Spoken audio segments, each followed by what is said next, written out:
Assalamualaikum warahmatullahi wabarakatuh. Salam sejahtera untuk kita semua.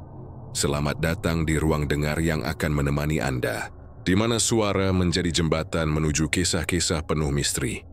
Di balik keheningan, ada cerita yang tak pernah usai, kisah nyata, legenda yang masih hidup, dan pengalaman yang sulit dijelaskan dengan logika. Dengarkan baik-baik, karena setiap suara, setiap bisikan bisa jadi bukan sekadar imajinasi. Inilah Radio Malam, tempat kisah nyata dan urban legend bersatu, hadir untuk Anda. Malam itu udara di Indramayu terasa berat. Angin membawa aroma laut dan tanah basah yang tertinggal setelah hujan sore tadi. Dari kejauhan, suara jangkrik bersautan dengan kokok ayam jantan yang terlalu dini. Di rumah besar peninggalan almarhum Pak Haji Saman, lampu petromak menggantung di ruang tengah. Cahayanya bergoyang lembut menyorot wajah perempuan tua yang duduk bersila di tikar pandan. Bu Haji Saman, atau yang biasa dipanggil warga sebagai Bu Haji, menatap lembaran surat warisan di tangannya. Di seberangnya duduk Paijo, suaminya yang baru ia nikahi 3 tahun setelah kematian almarhum suaminya. Di samping mereka ada Rini, anak perempuan tunggal Bu Haji, yang masih berduka meski waktu sudah lama berjalan. Bu Haji menarik napas panjang. Warisan ini harus dibagi adil. Tanah di sebelah timur buat Rini. Rumah ini tetap untuk ditempati bersama, asal jangan dijual. Paijo tersenyum, tapi matanya tajam, menatap surat itu seperti seekor kucing, menunggu mangsanya. Ya, Bu. Cuma saya pikir, kalau semua diurus sama saya kan lebih gampang. Saya ngerti urusan tanah, ngerti orang kampung. Biar nggak ribet. Bu Haji menatapnya lama, matanya sedikit menyipit. Ngerti urusan tanah atau pengen kuasai semua, Jo? Paijo tertawa kaku. Akar ibu ini. Saya ini suami ibu, masa saya tegak? Saya cuma mau bantu. Rini yang sedari tadi diam mulai berbicara dengan nada tegas. Pak, ini bukan soal bantu atau nggak bantu. Ini soal hak. Tanah itu peninggalan bapak saya. Bukan harta yang bisa dijual semau siapapun. Paijo memandang Rini dengan senyum tipis. Tapi dalam hatinya ia geram. Anak ini terlalu berani, gumamnya pelan, nyaris tak terdengar. Malam makin larut. Setelah pembicaraan selesai, Bu Haji berjalan menuju kamarnya. Dia merasa kepalanya berat dan matanya berkunang. Entah kenapa sejak beberapa hari terakhir tubuhnya terasa cepat lelah. Rini menuntunnya masuk, menyiapkan selimut dan segelas air putih. Ibu istirahat ya. Besok biar aku yang urus sawah. Iya nak, cuma ibu nggak tenang. Paijo itu, pandangannya lain. Ada hawa aneh dari dia. Rini terdiam. Dia juga merasakan hal yang sama, tapi tak berani mengatakannya keras-keras. Ia menutup pintu kamar ibunya perlahan dan kembali ke ruang tengah. Di sana Paijo masih duduk sambil menatap surat warisan yang tadi sempat disimpan Bu Haji di meja. Pak, ibu lagi sakit.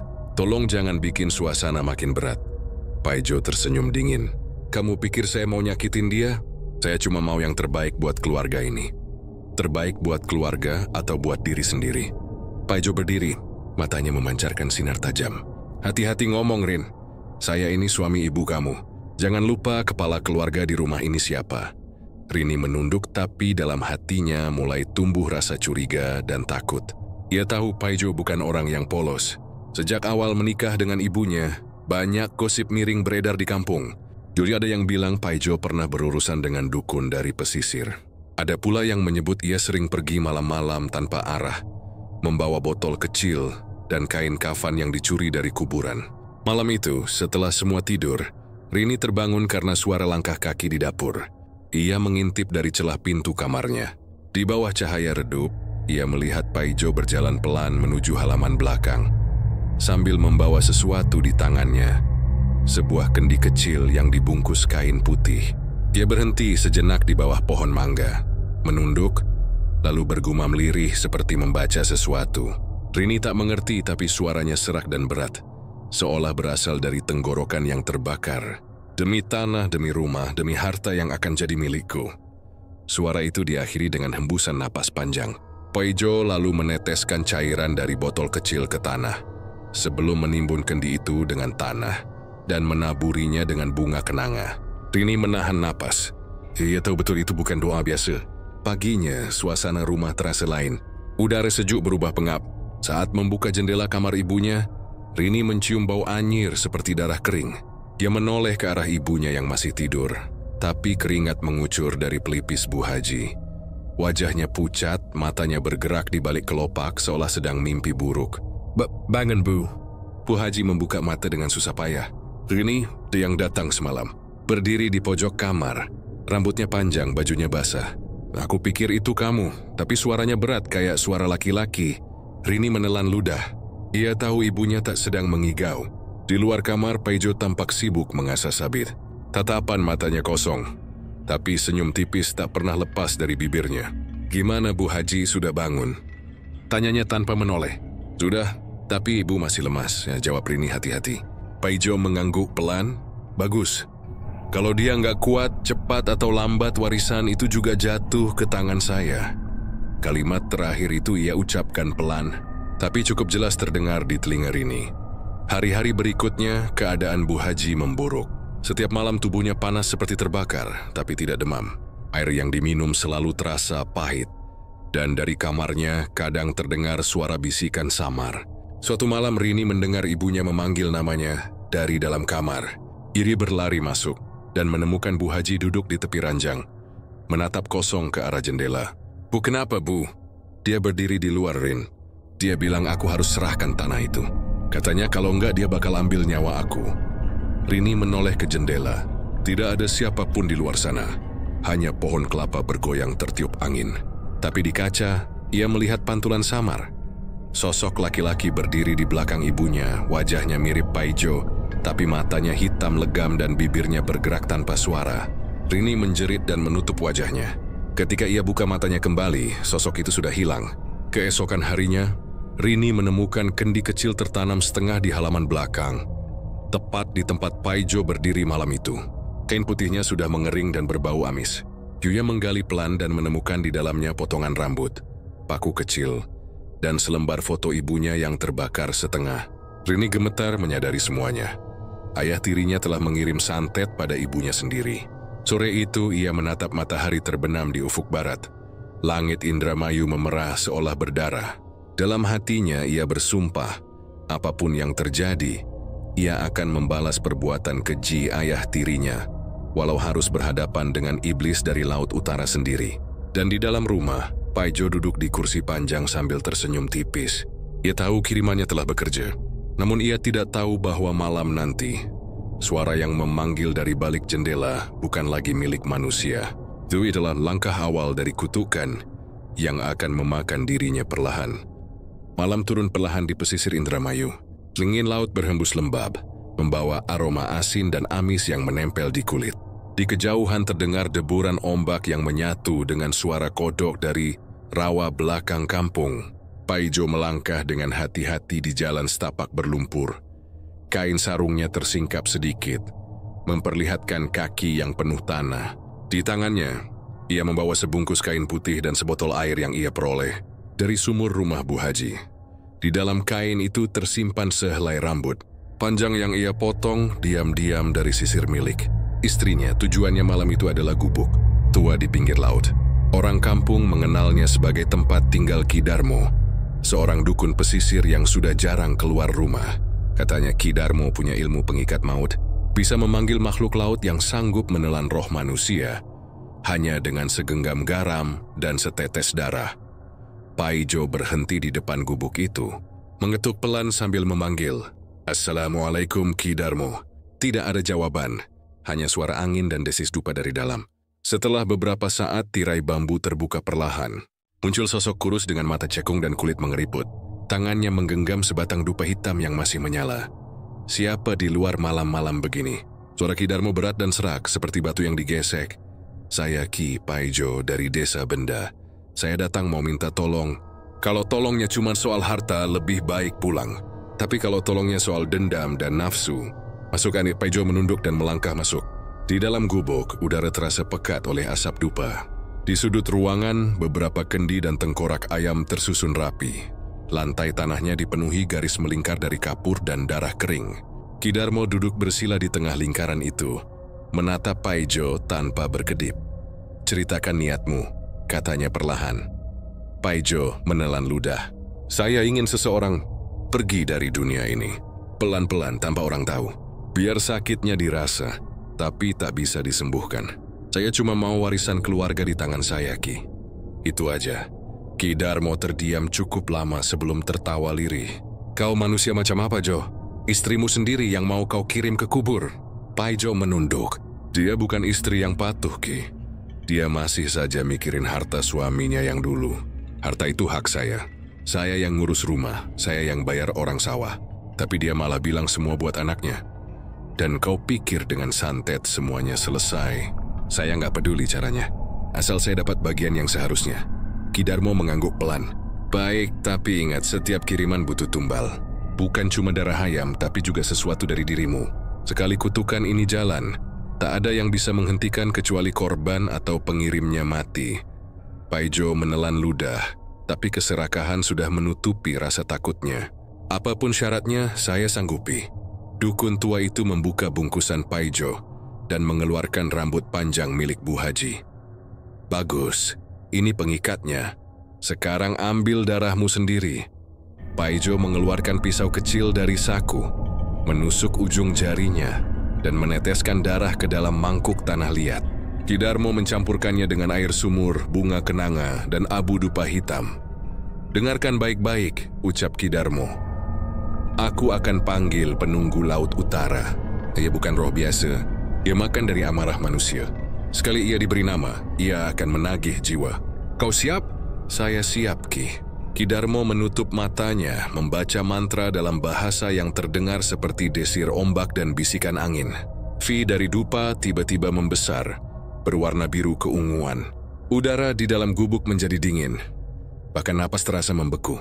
Dari dalam kendi di depan mereka, terdengar suara bergelembung. Seperti sesuatu sedang hidup di dalamnya. Paijo menatap dengan mata terbelalak. Ki, itu apa? Diam. Jangan bicara sebelum aku selesai. Mantra berlanjut semakin cepat dan keras. Dari dalam kendi, muncul asap hitam pekat yang berputar di udara. Membentuk bayangan menyerupai wajah perempuan tua dengan mata kosong. Wajah itu menatap Paijo dan mengeluarkan suara mendesis. Nama siapa yang harus kuhapus? Paijo Shemetar. Bu Haji Saman. Katanya pelan. Bayangan itu tersenyum, bibirnya robek sampai ke telinga. Permintaanmu diterima. Asap itu lalu menyelinap masuk ke kendi dan lenyap. Ki Darmo membuka matanya perlahan. Wajahnya pucat. Sudah selesai. Tapi dengar, mulai malam ini jangan pernah menatap ke arah timur saat fajar. Penunggu itu akan lewat di situ. Kalau kau lihat matanya, hidupmu takkan lama. Paijo mengangguk, tapi pikirannya penuh euforia. Ia merasa sudah selangkah lebih dekat dengan harta yang diimpikan. Yoyes meninggal warisnya beberapa lembar uang lusuh dan meletakkannya di depan Ki Darmo. Terima kasih, Ki. Kalau berhasil, saya akan kasih lebih banyak. Ki Darmo hanya menatapnya kosong. Kau tak perlu bayar lebih. Nanti dia sendiri yang menagih. Dan ingat jangan pernah panggil namanya. Paijo meninggalkan gubuk itu dengan langkah cepat. Di luar, langit telah gelap gulita tanpa bulan. Di belakangnya, dari dalam gubuk terdengar suara tawa lirih dan lolongan anjing bersahut-sahutan dari kejauhan. Sesampainya di rumah, Paijo menyimpan kendi yang sudah diisi mantra itu di bawah ranjang kamarnya. Yogi udah lelah tapi juga puas. Yoya duduk di kursi kayu, menatap foto Bu Haji yang tergantung di dinding. Sebentar lagi semua ini milik saya, bisiknya. Namun, malam itu juga, sesuatu mulai berubah di rumah mereka. Angin bertiup dari arah timur, membawa aroma laut yang aneh. Menyusup masuk lewat celah-celah jendela, kain tirai bergoyang, dan suara kecil terdengar dari bawah ranjang. Aku sudah datang. Paijo menoleh cepat. Tidak ada siapa-siapa. Dia mengira hanya halusinasi, tapi saat ia berbaring, matanya menangkap bayangan hitam merayap dari bawah tempat tidur, menuju kendi yang disimpannya tadi. Kendi itu bergetar pelan, mengeluarkan bunyi klik, klik, klik, seperti kuku yang mencakar dari dalam. Paijo menatapnya dengan napas tertahan, lalu mematikan lampu. Besok pagi aku akan dapat kabar buruk dari rumah itu, gumamnya sambil menutup mata. Namun sepanjang malam, ia tidak bisa tidur. Di antara dengkur angin dan suara ranting, ia mendengar sesuatu yang terus berbisik di telinganya. Suara perempuan parau tapi jelas. Paijo, sudah siapkah engkau menggantikan aku? Paijo menggertakkan gigi, menutupi telinganya dengan bantal, tapi suara itu terus mengulang kalimat yang sama. Hingga menjelang subuh, ketika ayam jantan baru berkokok, ia melihat sesuatu di ujung kasur. Sepasang kaki perempuan, basah dan pucat, berdiri tanpa tubuh, keringatnya menetes. Yuri memejamkan mata mencoba mengabaikan, tapi suara tawa kecil terdengar di dekat kepalanya. Tawa yang sama dengan yang ia dengar di gubuk Ki Darmo. Kiriman sudah sampai. Paijo, sekarang giliranmu menunggu balasannya. Dan malam itu, untuk pertama kalinya Paijo merasakan ketakutan yang belum pernah ia kenal sebelumnya. Bukan karena makhluk halus, tapi karena ia tahu, sejak detik itu, hidupnya sudah diikat oleh kekuatan yang tidak bisa ia kendalikan. 3 hari setelah malam Paijo datang ke gubuk Ki Darmo, rumah Bu Haji di desa Benda mulai diselimuti hawa aneh. Sejak pagi, ayam-ayam di halaman berkokok tidak menentu, dan kucing peliharaan Bu Haji enggan masuk ke dalam rumah. Rini yang baru pulang dari pasar mencium bau aneh ketika membuka pintu. Bau anyir bercampur kembang kenanga layu. Ia memanggil ibunya tapi tidak ada jawaban. Saat melangkah ke kamar, tubuhnya mendadak merinding. Di ranjang, Bu Haji terbaring dengan wajah pucat, matanya setengah terbuka, dan napasnya berat seperti orang dicekik. Bu, astagfirullah. Ibu kenapa? Seru Rini panik mengguncang bahu ibunya. Bu Haji membuka mata perlahan, pandangannya kosong menatap langit-langit. Rini, suaranya pelan, parau. Kenapa di kamar ini panas sekali? Seolah ada api di bawah ranjang. Rini menyentuh dahi ibunya, panas, tapi bukan seperti demam. Kulitnya terasa membara, dan dari lehernya keluar aroma logam yang menyengat. Rini berlari keluar memanggil tetangga sebelah, Bu Marni, untuk membantu. Ketika Bu Marni datang, ia langsung menggeleng. Ini bukan sakit biasa, Rin. Aku pernah lihat yang begini. Badan panas tapi kalau dibawa ke mantri, hasilnya normal. Ini kiriman. Rini tercekat. Kiriman? Maksud Bu Marni santet. Bu Marni menatapnya serius. Kau jangan kaget. Orang yang iri dan dengki bisa berbuat apa saja. Sejak almarhum Pak Haji meninggal, banyak yang melirik harta warisan itu. Rini menatap lantai, dadanya berdebar. Tapi siapa yang tega kirim begitu ke ibu? Bu Marni tidak menjawab. Tatapannya melirik ke arah Paijo yang sedang duduk di teras, mengasah pisau dengan tenang sambil bersenandung. Siang berganti sore, panas tubuh Bu Haji makin menjadi. Setiap kali Rini menyentuhnya, kulit ibunya terasa seperti bara. Tapi ketika dibasuh dengan air, uap putih keluar dari kulitnya, menimbulkan bau hangus. Malam itu, Rini mendengar ibunya mengigau. Paijo, jangan bakar aku. Jangan bakar aku hidup-hidup. Katanya berulang-ulang. Rini mengguncang bahunya, tapi ibunya terus menggigil. Dalam kegelapan kamar, mata Bu Haji terbuka lebar, tapi pupilnya berubah warna abu-abu keputihan. Rini menatap dengan takut. Bu, itu aku Rini. Lihat aku. Tapi Bu Haji malah menatap ke arah jendela dan tersenyum aneh. Dia datang lagi, Rin. Berdiri di luar jendela. Bajunya basah, rambutnya menutupi wajah. Katanya dia disuruh Paijo. Rini menoleh cepat ke jendela, tapi hanya gelap yang ia lihat. Tak ada siapa-siapa di sana. Tapi entah kenapa bulu kuduknya berdiri dan hawa dingin menyelimuti kamar. Ia menarik tirai dan memeluk ibunya yang masih menggigil. Di luar kamar, Paijo berjalan pelan menuju dapur. Wajahnya datar. Ia membuka kendi kecil yang disembunyikan di bawah meja. Dari dalam kendi, keluar uap tipis dan suara seperti bisikan. Tubuhnya terbakar, tapi jiwanya belum lepas. Paijo tersenyum kecil. Bagus, biar dia merasakan sakitnya dulu. Namun malam itu, sesuatu mulai mengganggu Paijo sendiri. Saat ia hendak tidur, ia mendengar suara ketukan dari jendela kamarnya. Tok, tok, tok, ia menoleh malas. Siapa? Tidak ada jawaban. Ia mendekat dan membuka tirai. Di luar hanya kegelapan. Tapi saat hendak menutup kembali, Pandangannya menangkap sesuatu di ujung halaman. Sosok perempuan tua berdiri di bawah pohon mangga. Bajunya putih basah, rambutnya menutupi wajah, dan di tangannya ada sesuatu, kendi yang sama seperti miliknya. Paijo mundur beberapa langkah, tubuhnya gemetar. Ia menutup jendela cepat-cepat dan berlari ke tempat tidur.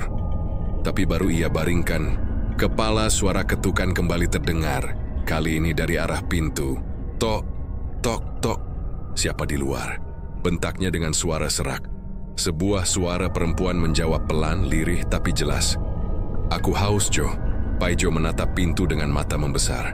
Ia tahu suara itu, suara Bu Haji. Tapi bagaimana? Bisa. Bukankah istrinya sedang sakit keras di kamar lain? Ia menelan ludah dan melangkah pelan ke arah pintu. Saat tangannya menyentuh gagang, pintu tiba-tiba terbuka sendiri. Udara dingin menyeruak masuk dan di ambang pintu berdiri sosok perempuan dengan tubuh kering seperti dibakar. Kulitnya retak-retak dan mata kosong menatapnya. Airnya panas. Jody, seperti yang kau kirim ke tubuhku. Paijo menjerit dan mundur. Sosok itu perlahan memudar menjadi asap dan lenyap. Ia langsung menutup pintu rapat-rapat dan bersandar sambil terengah. Paginya, Rini menemukan ibunya terbaring lemas tapi masih hidup. Di leher Bu Haji muncul luka-luka kecil seperti bekas bakaran. Ia menangis sambil memegangi tangan ibunya. Ibu sabar ya. Aku akan cari ustaz untuk bantu doa. Ini pasti bukan penyakit biasa. Bu Haji membuka matanya lemah. Jangan cari orang sembarangan, Rin. Yang kirim bukan orang jauh. Dia serumah dengan kita. Rini terdiam, menatap wajah ibunya yang mulai pucat. Ibu maksudnya, Paijo? Bu Haji tak menjawab, hanya memejamkan mata. Air mata menetes di pipinya.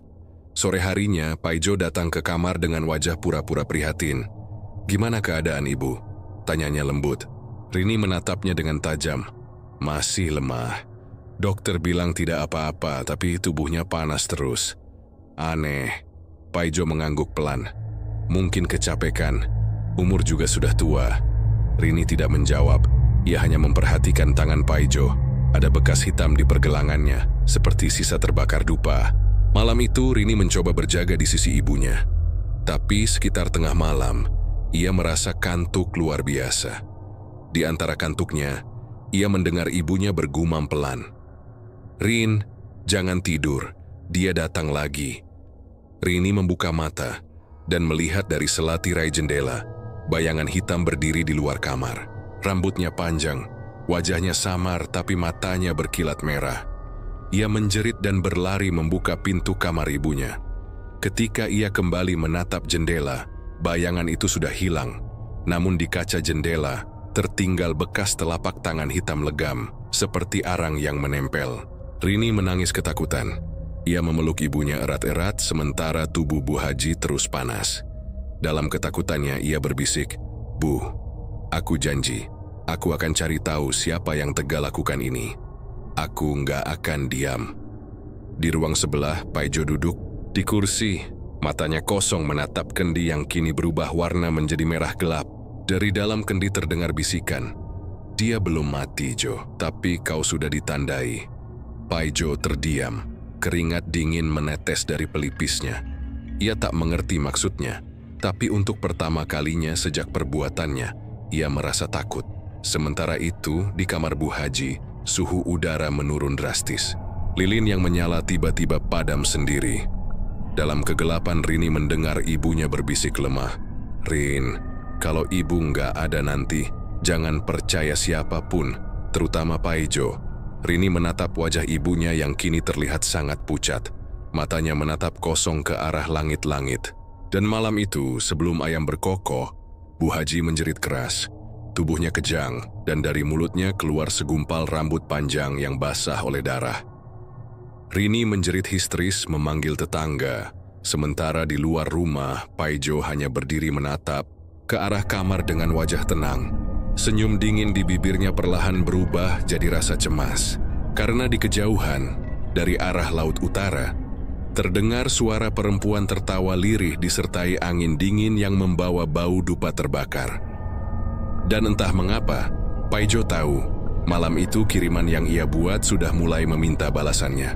Sejak kematian Bu Haji, suasana di rumah besar itu berubah drastis. Dulu rumah itu selalu ramai oleh tamu, pekerja, dan tawa cucu-cucu yang datang bermain. Sekarang seisi rumah terasa seperti dikutuk diam. Lampu-lampu sering berkelap-kelip, udara selalu dingin meski siang hari, dan setiap langkah di lantai seolah menggema aneh, seakan ada langkah lain yang mengikuti. Rara mulai sering bermimpi buruk. Dalam mimpinya, ia melihat Bu Haji duduk di kursi goyang sambil menatapnya tajam. Darah menetes dari ujung bibirnya. Dia bukan suami murah, dia utusan iblis. Suara itu menggema lirih, lalu berubah menjadi teriakan panjang. Setiap kali Rara terbangun, keringatnya membasahi seluruh tubuh, dan ia selalu menemukan pintu kamarnya terbuka sedikit, meski ia yakin menutupnya rapat sebelum tidur. Pagi itu, suara radio dari ruang tengah memecah keheningan. Lagu dangdut lawas mengalun pelan. Rara berjalan keluar kamar, menahan rasa aneh di dada. Di ruang tengah, ayah tirinya, Pak Darsa, duduk sambil menyeruput kopi. Senyumnya lebar, tapi entah kenapa, setiap kali Rara menatap wajahnya, ia merasa merinding. "Tidurmu nyenyak, Ra?" Tanya Pak Darsa pelan, suaranya berat tapi datar. "Lumayan, Pak," jawab Rara ragunya. "Tapi, siapa yang nyalain radio?" "Oh, itu. Bapak yang nyalain. Rumah ini terlalu sepi kalau nggak ada suara," katanya sambil menatap ke arah jendela. Lalu menambahkan lirih, "Kadang, sepi itu bikin suara lain jadi terdengar." Rara terdiam. Ia tak berani bertanya lebih jauh. Sejak malam kematian Bu Haji, Pak Darsa jadi sering bicara sendiri.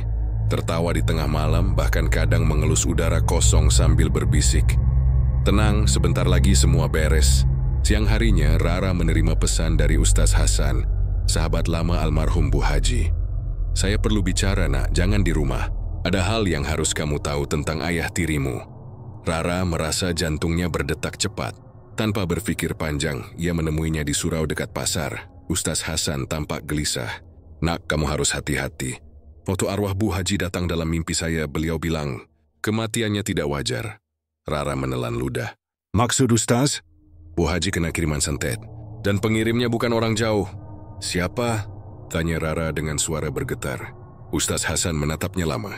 "Ayah tirimu, Pak Darsa." Darah Rara serasa berhenti mengalir. "Tidak mungkin, Ustaz.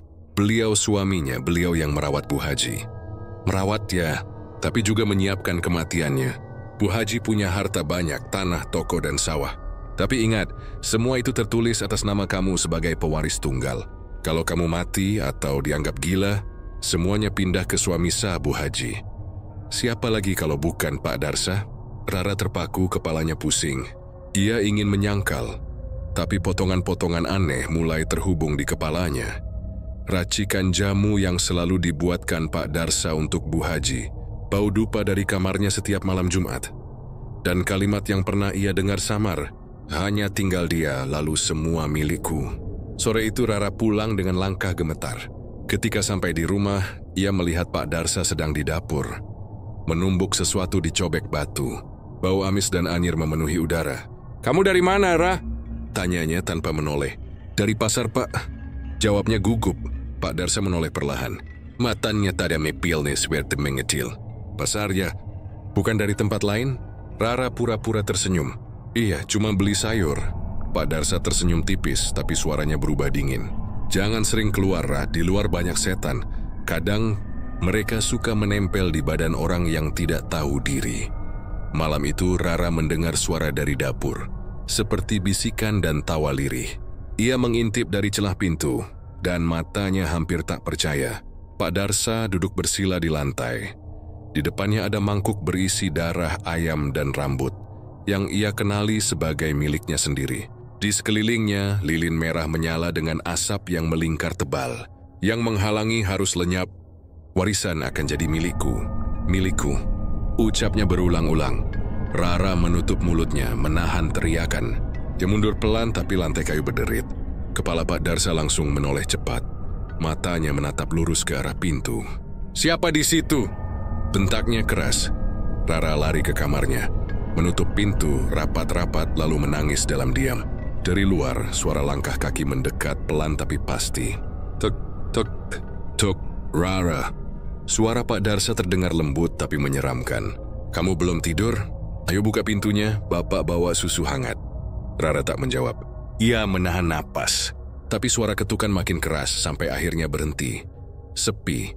Namun beberapa menit kemudian Rara mencium bau menyengat, seperti dupa terbakar dari bawah pintu kamarnya.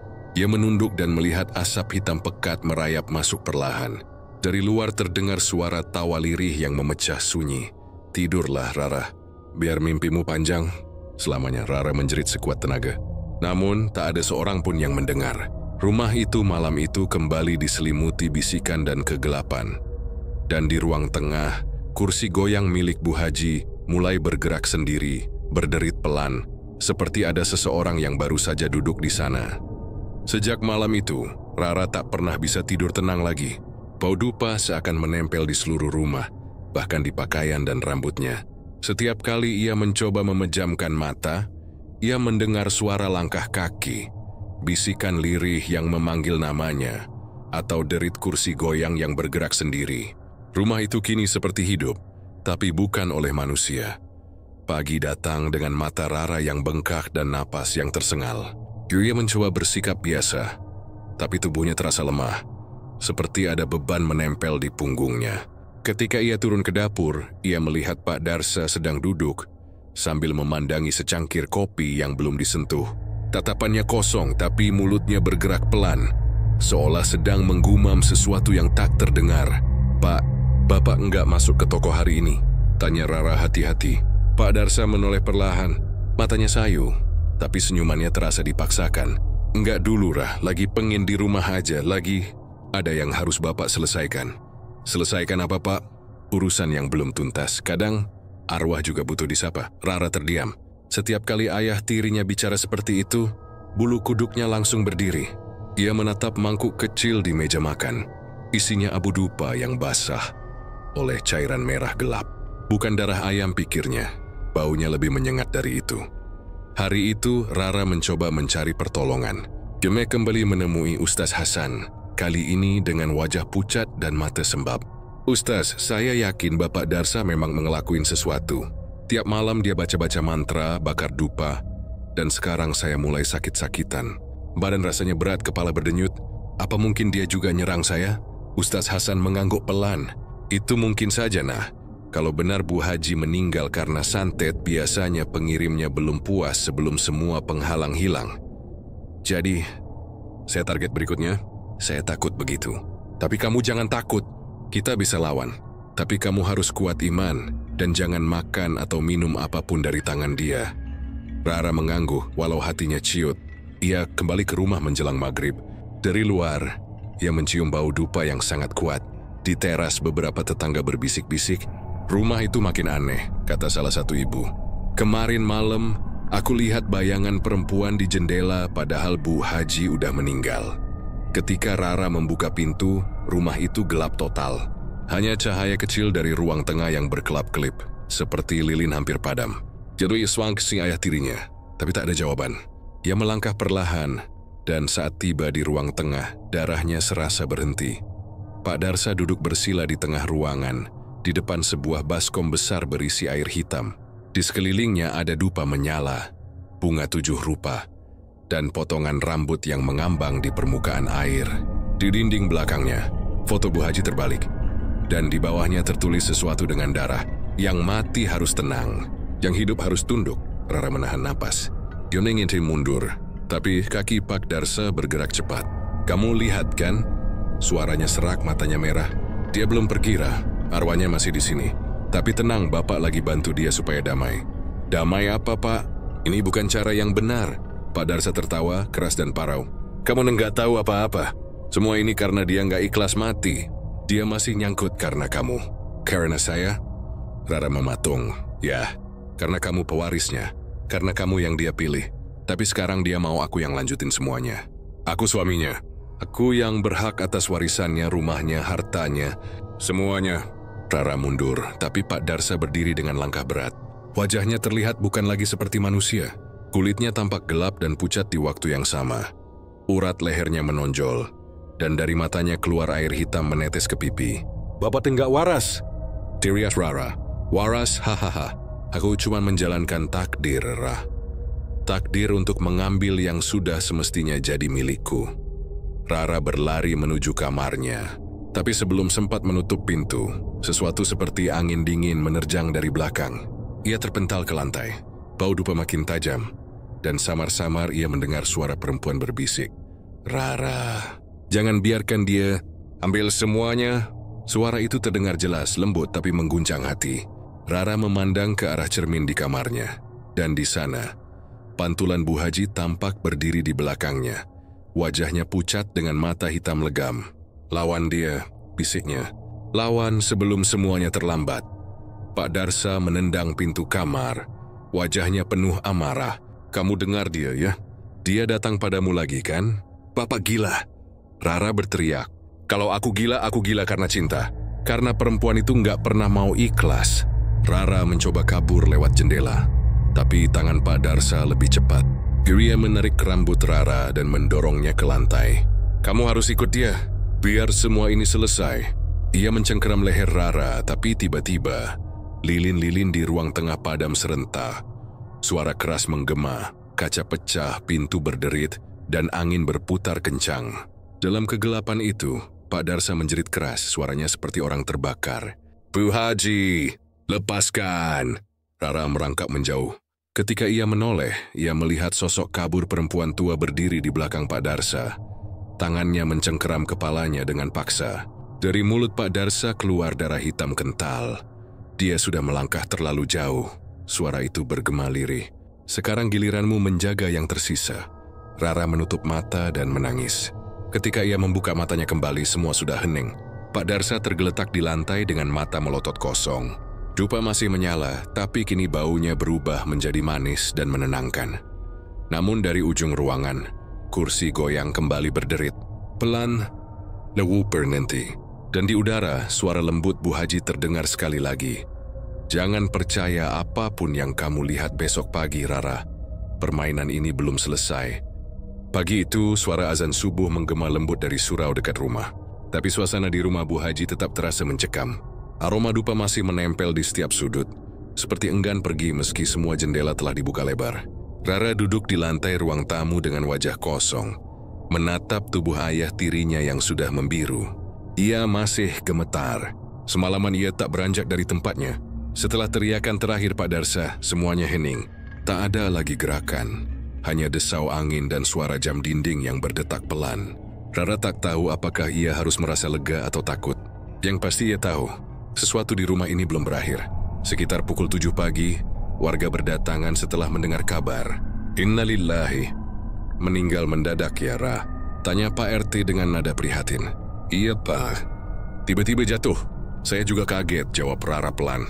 Ia tak berani menceritakan kejadian sebenarnya.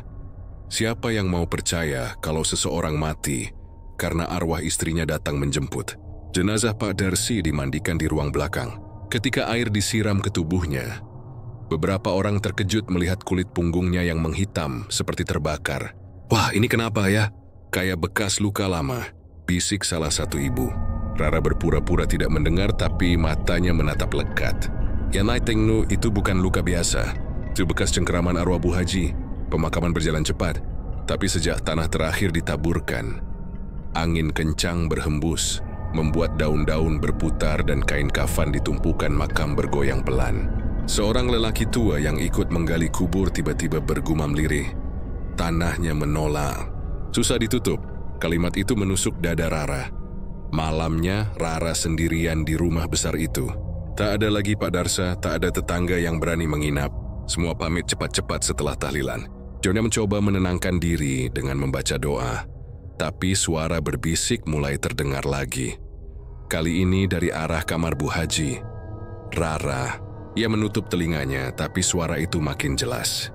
Warisan, jangan biarkan jatuh ke tangan mereka. Rara menatap pintu kamar yang sedikit terbuka. Udara dari dalam kamar berhembus dingin sekali. Dia melangkah pelan, menahan napas. Begitu masuk, lampu kamar berkedip pelan. Di meja rias, foto Bu Haji sudah berubah posisi. Kini menghadap ke pintu, seolah memandang langsung ke arahnya. Puris, kalau ibu masih di sini, kenapa belum tenang? Bisik Rara dengan suara gemetar. Tiba-tiba, dari balik lemari terdengar suara benda jatuh. Ia menghampiri dengan hati-hati. membuka pintu lemari perlahan. Di dalamnya terselip sebuah kotak kayu kecil, berdebu dan terkunci. Rara mengenali ukiran di atasnya. Tulisan Arab gundul yang sering dilihatnya di sajadah lama milik Bu Haji. Ia mengambilnya, dan begitu disentuh, udara di sekitarnya berubah dingin. Ia membuka kunci dengan paku rambut, dan di dalamnya terdapat beberapa benda. Seutas kalung emas, surat wasiat, dan secarik kain kuning dengan noda darah kering. Surat itu ditulis dengan tulisan tangan Bu Haji. Jika surat ini terbuka setelah aku tiada, berarti rahasiaku telah terkuak. Darsa bukan suami yang aku kira. Ia hanya datang untuk harta, dan ia bekerja sama dengan seseorang di luar sana. Orang yang sama yang dulu membuat keluargaku hancur. Rara, warisan ini bukan sekadar harta. Di dalam tanah pekarangan rumah, ada sesuatu yang disegel oleh leluhur kita. Jangan biarkan siapapun menggali atau menjualnya. Jika segel itu dibuka, kutukan akan bangkit. Rara menutup surat itu dengan tangan gemetar. Ia menatap ke jendela di mana angin meniup gorden pelan. Jadi selama ini, bukan cuma harta dunia yang mereka kejar. Malam semakin larut, tapi rasa penasaran membuat Rara pergi ke halaman belakang. Di sana, di dekat pohon mangga tua, ada gundukan tanah kecil yang tertutup batu. Ia teringat dulu Bu Haji selalu melarang siapapun mendekat ke tempat itu. Itu tempat leluhur beristirahat, katanya dulu. Namun kini tanah itu tampak seperti baru digali sebagian. Ada bekas cangkul, dan di atasnya tergeletak potongan kain putih penuh bercak darah. Rara berjongkok, jantungnya berdetak cepat. Apa ini yang dimaksud segel itu? Suara angin berdesir pelan, tapi di sela-selanya terdengar bisikan halus. Tutup lagi. Tutup sebelum terlambat. Tiba-tiba dari arah belakang terdengar langkah kaki. Rara menoleh cepat. Seorang lelaki berdiri di sana. Wajahnya tertutup sebagian kain sorban. "Kamu Rara, ya?" Suaranya dalam dan berat. "Siapa Bapak?" "Saya Kiai Bahri, teman almarhumah ibumu. Saya datang karena mimpi. Bu Haji memanggil saya 3 malam berturut-turut." Rara langsung menangis. "Kiai, saya nggak tahu harus ngapain. Semuanya terasa aneh sejak beliau meninggal. Ayah tiri saya juga." Kiai Bahri mengangkat tangannya pelan. "Saya tahu. Dan yang kamu temukan itu bukan tanah biasa. Itu tempat yang disegel untuk menahan sesuatu yang sangat tua." Sesuatu? Dulu sebelum rumah ini dibangun, ada sumur tua di bawahnya. Dulu tempat itu digunakan untuk menanam penolak rezeki kotor. Makhluk penunggu yang ditundukkan untuk menjaga kekayaan keluarga. Tapi kalau ada yang serakah dan melanggar batas, penunggu itu bisa bangkit dan menuntut darah baru. Rara mundur perlahan. Jadi Pak Darsa menggali ini. Kiai Bahri mengangguk. Dia mencoba mengambil kekuatan itu. Tapi dia nggak tahu. Yang dia bangkitkan bukan penjaga, tapi kutukan. Angin berembus kencang. Ranting pohon bergoyang keras. Dari arah tanah itu terdengar suara lirih. Seperti napas berat dari bawah tanah. "Rara," suara itu memanggil serak dan panjang. "Kau pewaris darah." Buka segelnya. Rara memekik dan bersembunyi di belakang Kiai Bahri.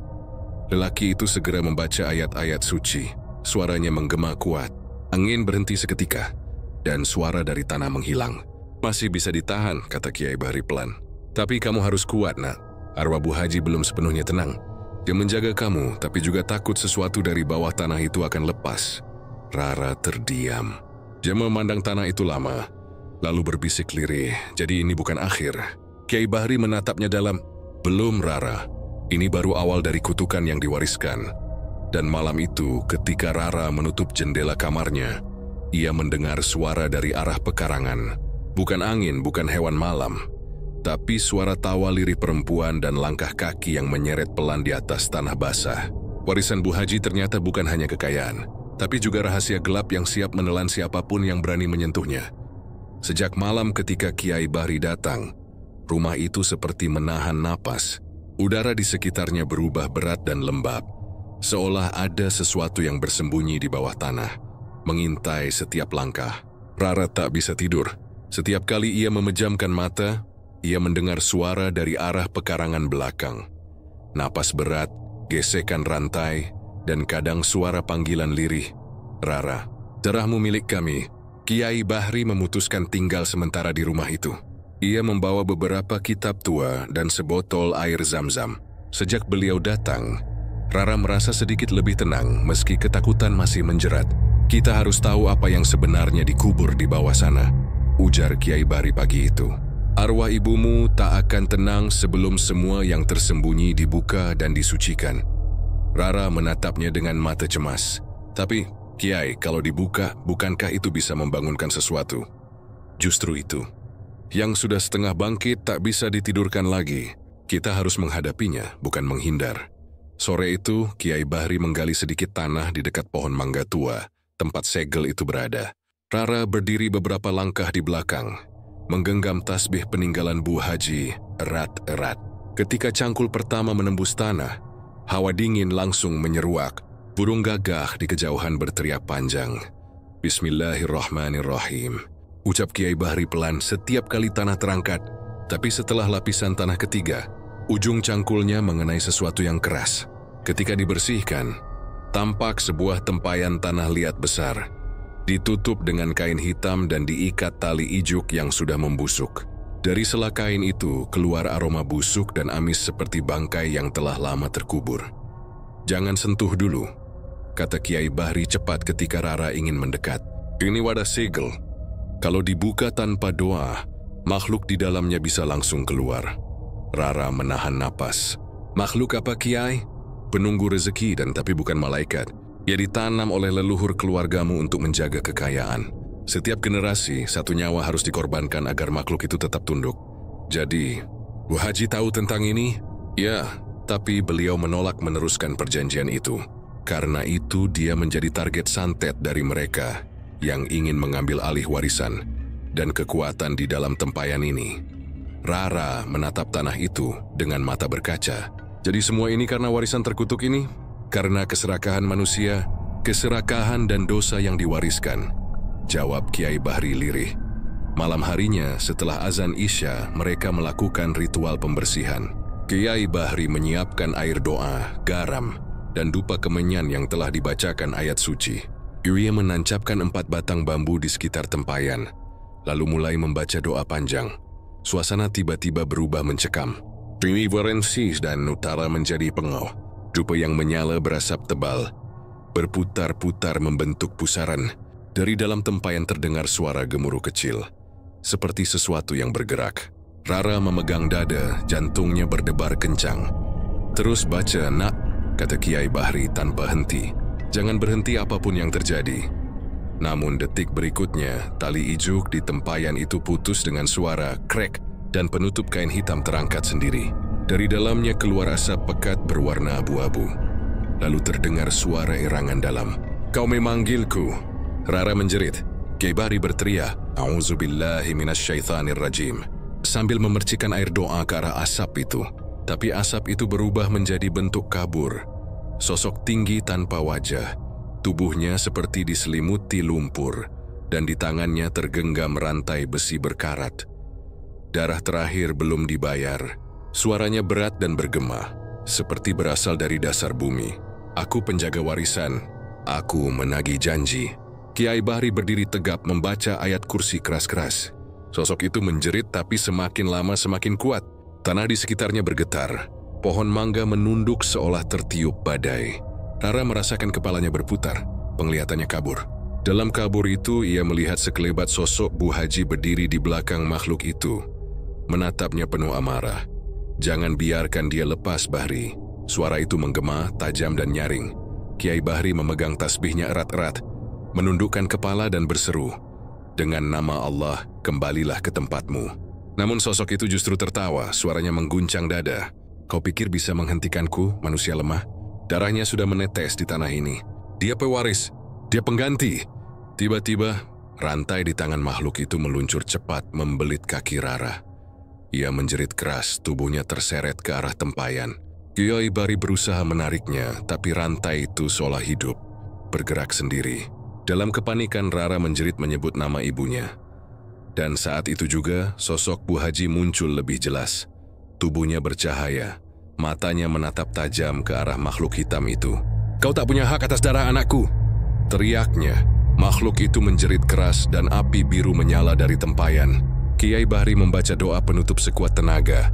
Suaranya menggelegar. rantai itu terbakar, dan makhluk itu melengking kesakitan sebelum akhirnya kembali tersedot ke dalam tempayan, meninggalkan bau tanah basah dan belerang yang menyengat. Ketika semuanya selesai, Rara jatuh pingsan di pangkuan Kiai Bahri. Lelaki tua itu menutup tempayan dengan kain putih baru dan menaburkan garam di sekelilingnya. Diwiwotomo, pertarungan itu belum benar-benar usai. Beberapa jam kemudian Rara terbangun di kamarnya. Tubuhnya lemah, tapi ia merasa sesuatu berubah.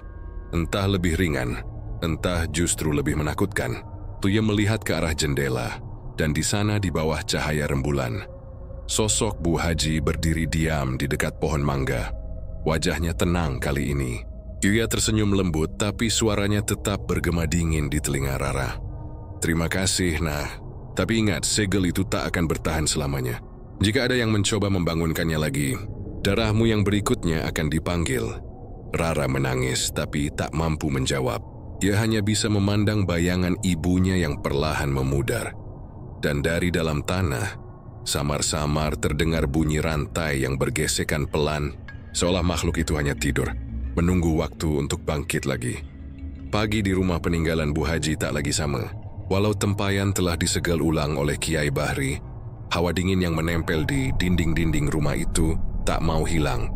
Setiap langkah menimbulkan gema berat, dan udara beraroma aneh seperti kemenyan yang terbakar setengah. Rara berusaha menjalani hari dengan biasa, memasak, membersihkan rumah, dan membaca doa setiap pagi.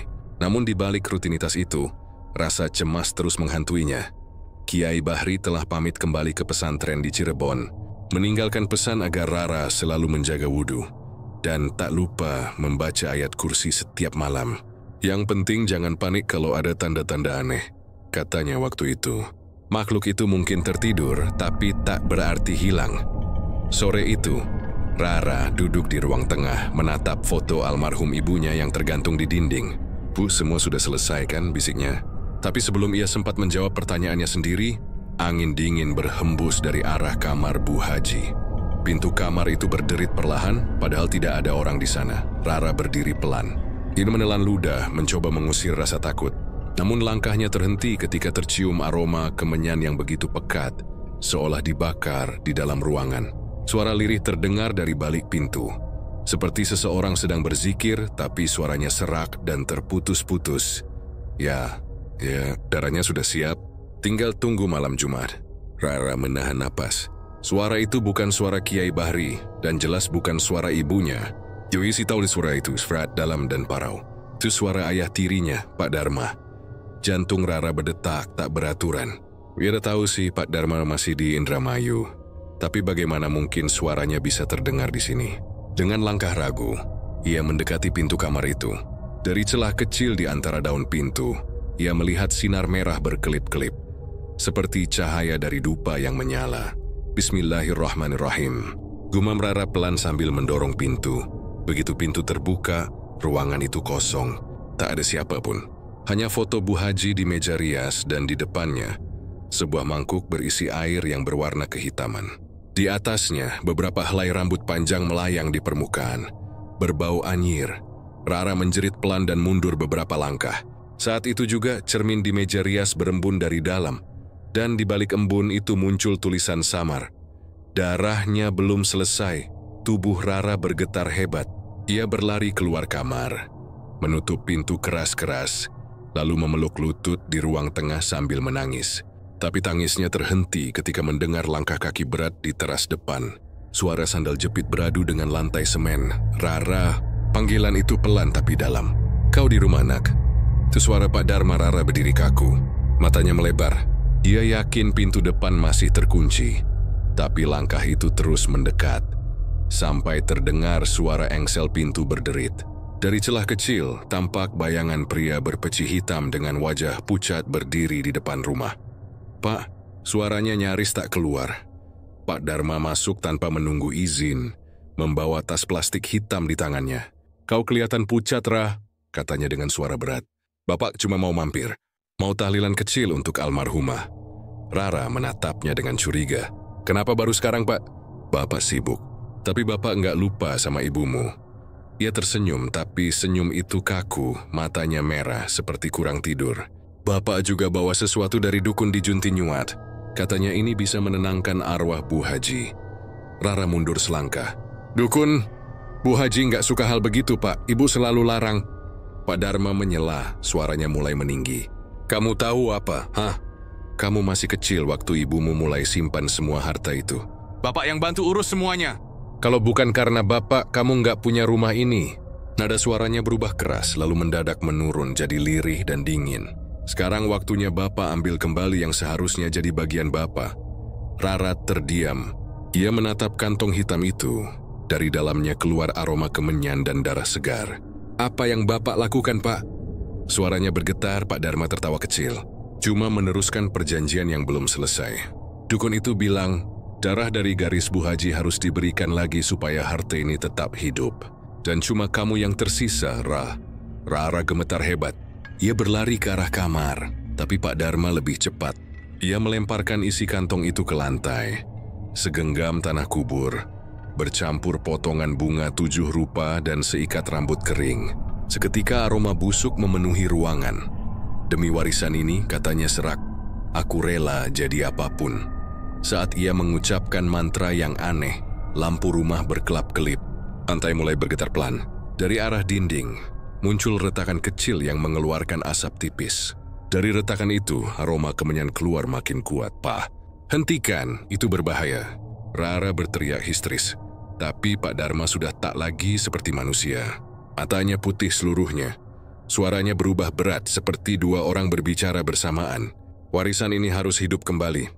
Dengan darahmu, Rara. Rara memungut botol air doa peninggalan Kiai Bahri dan menyiramkan seluruh isinya ke arah ayah tirinya. Pak Dharma menjerit keras, tubuhnya terbakar cahaya putih. Ia jatuh berlutut, wajahnya meleleh seperti lilin. Tapi sebelum tubuhnya hancur sepenuhnya, ia berbisik serak. Kau pikir kau menang? Segel itu akan pecah lagi. Dan kali ini tak ada kiai yang bisa menolongmu. Tubuhnya kemudian berubah menjadi abu hitam dan lenyap, meninggalkan bekas gosong di lantai. Rara terisah, tak tahu harus berbuat apa. Dari dalam retakan dinding, muncul bisikan halus seperti suara perempuan yang menyanyikan tembang Jawa. Nadanya sendu, tapi di baliknya ada kemarahan yang dalam. Rara memeluk dirinya sendiri, menggigil. Ia sadar, apapun yang telah ditanam oleh ayah tirinya belum sepenuhnya padam. Ketika malam turun, rumah itu kembali beraroma kemenyan. Dan di antara bisikan angin, terdengar suara Pak Dharma pelan jauh di bawah tanah. Warisan belum selesai, Rara. Belum selesai. Malam itu Rara menatap langit-langit kamarnya sambil menahan tangis. Jentol sini belum berakhir. Segel yang dijaga Kiai Bahri mungkin kuat, tapi keserakahan manusia lebih kuat dari doa. Dan di Indramayu, di bawah tanah rumah itu, sesuatu kembali bergerak, menunggu giliran untuk menagih darah berikutnya. Malam itu Indramayu diselimuti hujan deras. Petir sesekali membelah langit, menggema panjang di antara sawah dan rumah-rumah tua. Di dalam rumah peninggalan Bu Haji, Rara duduk memeluk lutut di ruang tengah. Di hadapannya, Al-Quran terbuka di halaman yang diterangi cahaya redup dari lilin. Suaranya serak karena seharian membaca doa. Namun rasa takutnya belum juga surut. Setelah kejadian dengan Pak Dharma, rumah itu semakin aneh. Setiap malam terdengar langkah kaki berat dari arah dapur. Suara rantai yang diseret, dan bisikan perempuan yang menyanyikan tembang Jawa kuno. Kadang-kadang bau kemenyan menyeruak begitu kuat hingga membuat Rara muntah. Dia sudah mencoba menghubungi Kiai Bahri, tapi sinyal ponselnya selalu hilang setiap kali ia mencoba menelepon. Bu Haji, kalau ibu masih di sini, tolong jagain aku, bisiknya sambil menatap foto ibunya. Tapi entah kenapa foto itu terasa berubah. Senyum Bu Haji dalam bingkai itu kini tampak lebih kaku, lebih dingin. Seperti bukan lagi senyum seorang ibu, melainkan sosok yang menatap dari alam lain. Menjelang tengah malam, lilin di depannya bergetar. Api yang tadinya tenang mendadak menurun, lalu mati seketika tanpa angin. Seketika ruangan itu menjadi gelap gulita. Rara terdiam, tak berani bergerak. Dalam gelap itu ia mendengar suara lembut dari arah kamar Bu Haji. Rara, buka pintunya, nah. Ibu kedinginan. Tubuh Rara menegang. Itu suara ibunya. Persis sama seperti dulu saat Bu Haji masih hidup. Tapi bagian dalam hatinya tahu, itu bukan ibunya. Suara itu terlalu datar, terlalu hampa dari kasih. Ibu, suaranya nyaris tak terdengar. Iya, Nak. Ibu datang. Buka pintu, ibu mau peluk kamu. Rara menutup telinganya rapat-rapat. Bukan ibu. Ibu udah tenang. Jangan bohongin aku. Tiba-tiba pintu kamar Bu Haji terbuka dengan keras. Dari dalamnya keluar cahaya merah yang berputar-putar, lalu berubah menjadi kabut hitam yang pekat. Dari kabut itu muncul sosok tinggi tanpa wajah. Tubuhnya diselimuti kain kafan yang compang-camping. Di belakangnya, bayangan Pak Dharma muncul samar tersenyum dengan mata putih polos.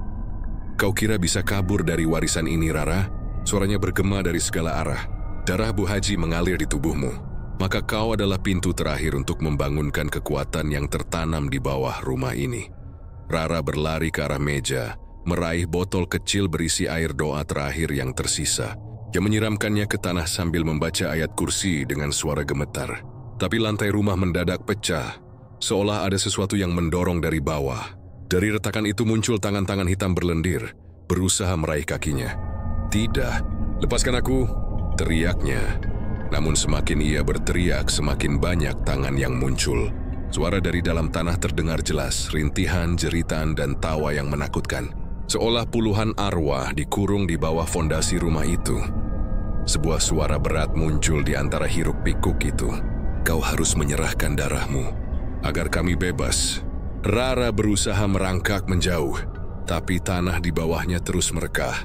Ia menatap ke langit-langit dan berteriak sekuat tenaga. Ya Allah, lindungi aku dari segala kejahatan makhlukmu. Saat itu juga kilat menyambar tepat di depan rumah. Suaranya memekakkan telinga. Cahaya putih memenuhi ruangan. Dan di antara cahaya itu muncul sosok Kiai Bahri, basah kuyup, membawa kitab tua dan tongkat kayu hitam. Menjauh, Rara.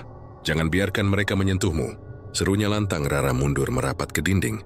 Kiai Bahri berdiri di tengah ruangan, mengangkat kitabnya dan mulai melantunkan ayat-ayat dengan suara keras dan tegas.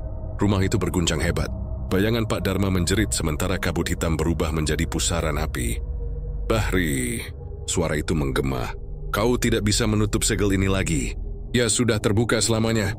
Kiai Bahri menatap lurus ke pusaran kabut itu, yang membuka karena tamak akan ditelan oleh yang mereka bangkitkan sendiri. Dewi menancapkan tongkatnya ke tanah, dan dari ujungnya keluar cahaya biru menyilaukan. Semua tangan hitam itu menjerit, lalu meleleh seperti lilin terbakar. Kabut mulai menipis dan suara Pak Dharma berubah menjadi rintihan pelan sebelum akhirnya menghilang bersama angin. Namun, sebelum semuanya tenang, Rara mendengar suara halus di telinganya. Suara ibunya, kali ini lembut dan tulus. Rara, maafkan ibu. Dosa masa lalu keluarga kita besar. Sekarang waktunya ibu menebus semuanya. Tubuh Rara terangkat perlahan, dan cahaya dari langit-langit menembus dirinya. Ia bisa merasakan sentuhan hangat seperti pelukan Bu Haji di masa lalu. Lalu cahaya itu menyelimuti seluruh ruangan, membuat Kiai Bahri menunduk menahan silau. Ketika cahaya memudar, Rara terbaring di lantai, lemah tapi hidup. Sementara di sekitarnya rumah itu tampak berbeda. Dinding yang retak kini bersih, aroma kemenyan menghilang, dan udara kembali segar. Kiai Bahri duduk di sampingnya, mengelap keringat di dahi. Selesai sudah, Nak. Arwah ibumu telah menebus dosanya sendiri. Warisan itu kini mati, tak lagi bisa dibangkitkan. Rara menatap langit-langit sambil menangis. Tapi, Kiai, kenapa aku masih mendengar suara mereka? Karena kenangan tidak bisa dikubur, jawab Kiai Bahri pelan. Hanya bisa dimaafkan. Beberapa hari kemudian, Rara memutuskan menjual rumah itu.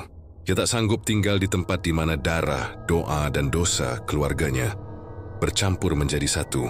Namun sebelum pergi, ia sempat kembali ke halaman belakang. Tempat tempayan itu dulu dikubur. Ia menemukan tanahnya retak halus, tapi tak ada tanda kehidupan. Yoyo menatapnya lama, lalu berkata pelan, "Semoga tidak ada lagi yang tamak dengan warisan ini." Saat ia melangkah pergi, angin berhembus pelan membawa suara samar dari bawah tanah.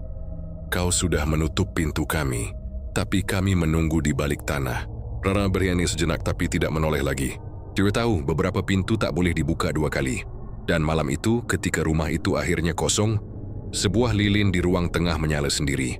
Bayangan samar Bu Haji muncul sejenak, menatap ke arah pintu lalu berbisik, "Sudah cukup, Nah. Jangan kembali lagi. Setelah itu lilin padam. Rumah itu kembali gelap, hanya menyisakan bau tanah basah dan sunyi yang dalam. Indramayu tenang kembali, tapi di bawah tanah di antara akar dan batu, sesuatu masih bernafas, menunggu waktu untuk bangkit lagi.